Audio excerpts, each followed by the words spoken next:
जगत जननी माँ दुर्गा के प्रिय भक्तों, आज हम श्रवण करेंगे दुर्गा सप्तशती के चतुर्थ अध्याय का। ऋषि कहते हैं कि अत्यंत पराक्रमी दुरात्मा महिषासुर तथा उसकी दैत्य सेना के देवी के हाथों से मारे जाने पर इंद्र आदि देवता प्रणाम करने के लिए गर्दन तथा कंधे झुकाकर उन भगवती दुर्गा का उत्तम वचनों से स्तवन करने लगे। उस समय उनके सुंदर अंगों में अत्यंत हर्ष के कारण रोमांच हो आया था। देवता बोले कि संपूर्ण देवताओं की शक्ति का समुदाय ही जिनका स्वरूप है तथा जिन देवी ने अपनी शक्ति से संपूर्ण जगत को व्याप्त कर रखा है, समस्त देवताओं और महर्षियों की पूजनीय उन जगदम्बा को हम भक्तिपूर्वक नमस्कार करते हैं। वे हमारा कल्याण करें। जिनके अनुपम प्रभाव और बल का वर्णन करने में भगवान शेषनाग, ब्रह्मा जी तथा महादेव जी भी समर्थ नहीं हैं, वे भगवती चंडी का संपूर्ण जगत का पालन एवं अशुभ भय का नाश करने का विचार करें। जो पुण्यात्माओं के घरों में स्वयं ही लक्ष्मी रूप से, पापियों के यहाँ दरिद्रता रूप से, शुद्ध अंतःकरण वाले पुरुषों के हृदय में बुद्धि रूप से, सत पुरुषों में श्रद्धा रूप से तथा कुलीन मनुष्यों में लज्जा रूप से निवास करती हैं, उन आप भगवती दुर्गा को हम नमस्कार करते हैं। हे देवी, आप संपूर्ण विश्व का पालन कीजिए। हे देवी, आपके इस अचिंत्य रूप का, असुरों का नाश करने वाले भारी पराक्रम का तथा समस्त देवताओं और दैत्यों के समक्ष युद्ध में प्रकट हुए आपके अद्भुत चरित्रों का हम किस प्रकार वर्णन करें। आप संपूर्ण जगत की उत्पत्ति में कारण हैं। आप में सत्वगुण, रजोगुण और तमोगुण, ये तीनों गुण मौजूद हैं, तो भी दोषों के साथ आपका संसर्ग नहीं जान पड़ता। भगवान विष्णु और महादेव जी आदि देवता भी आपका पार नहीं पाते। आप ही सबका आश्रय हैं। ये समस्त जगत आपका अंशभूत है, क्योंकि आप सबकी आदिभूत अव्यकृता परा प्रकृति हैं। हे देवी, संपूर्ण यज्ञों में जिसके उच्चारण से सब देवता तृप्ति का लाभ करते हैं, वह स्वाहा आप ही हैं। इसके अतिरिक्त आप पितरों की भी तृप्ति का कारण हैं, अतएव सब लोग आपको स्वधा भी कहते हैं।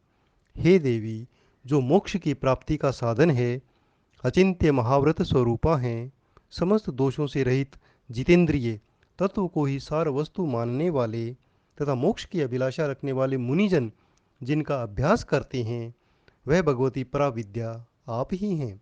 आप शब्द स्वरूपा हैं। अत्यंत निर्मल ऋग्वेद, यजुर्वेद तथा उद्गीत के मनोहर पदों के पाठों से युक्त सामवेद का आधार भी आप ही हैं। हे देवी, तीनों वेद और छहों ऐश्वर्यों से युक्त हैं आप।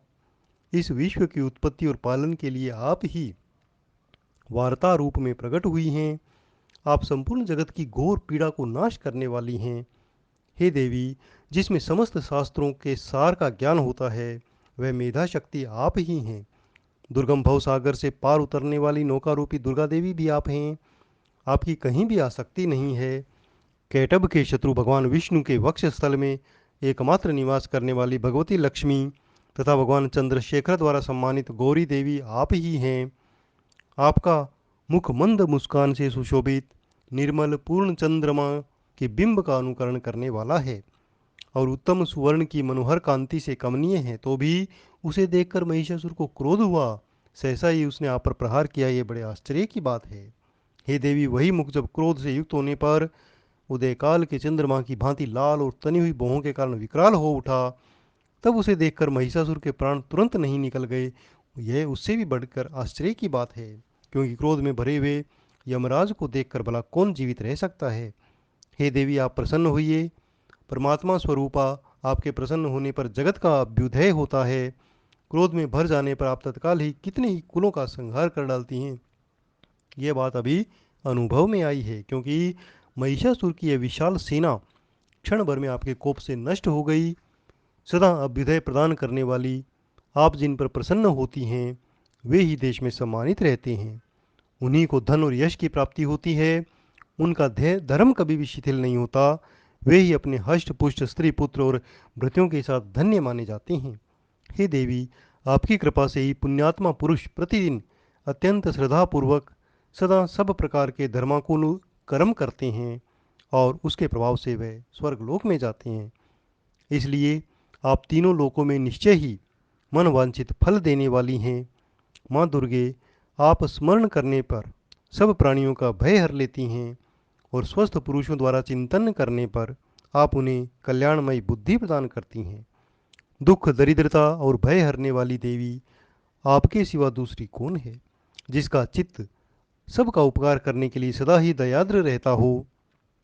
हे देवी, इन राक्षसों के मारने से संसार को सुख मिले तथा ये राक्षस चिरकाल तक नरक में रहने के लिए भले ही पाप करते रहे हों, इस समय संग्राम में मृत्यु को प्राप्त होकर वे स्वर्ग लोग चाहें, निश्चय ही यही सोचकर आप शत्रुओं का वध करती हैं।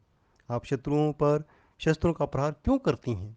समस्त असुरों को दृष्टि पात मात्र से ही भस्म नहीं कर देती, यह भी एक रहस्य है। ये शत्रु भी हमारे शस्त्रों से पवित्र होकर उत्तम लोकों में जाएं। इस प्रकार उनके प्रति आपका विचार अत्यंत उत्तम रहता है।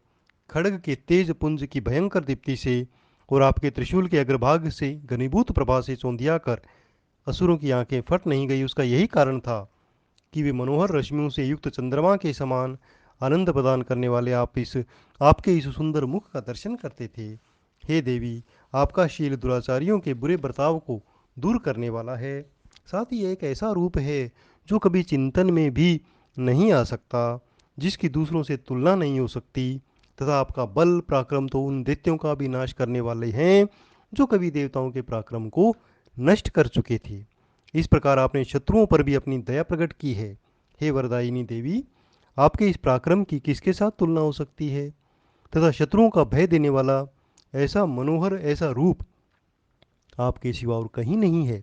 हृदय में कृपा, युद्ध में निष्ठुरता, ये दोनों बातें तीनों लोकों में केवल आपके भीतर ही, आप में ही देखी गई है।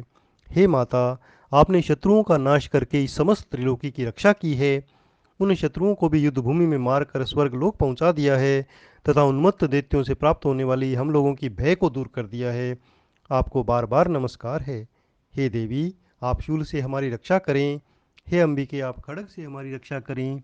घंटा ध्वनि और धनुष टंकार से हम लोगों की रक्षा करें।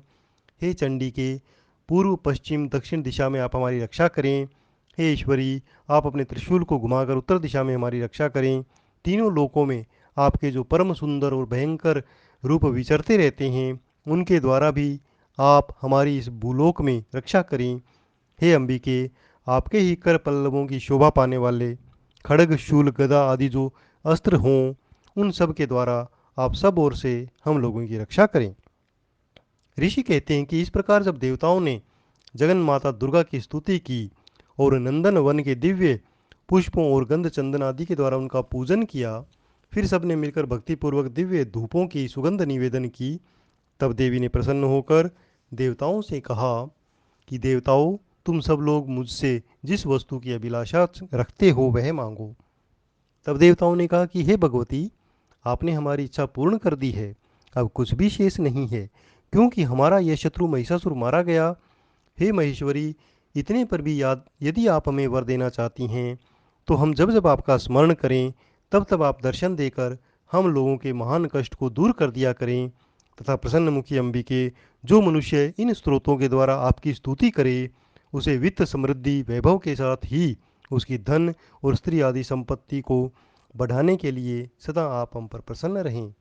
ऋषि कहते हैं कि हे राजन, देवताओं ने जब अपने तथा जगत के कल्याण के लिए भद्रकाली को इस प्रकार प्रसन्न किया, तब वे तथास्तु कहकर वहीं अंतर्ध्यान हो गई। हे राजन, इस प्रकार पूर्व काल में तीनों लोकों का हित चाहने वाली देवी जिस प्रकार देवताओं के शरीर से प्रकट हुई, वह सब कथा मैंने कही।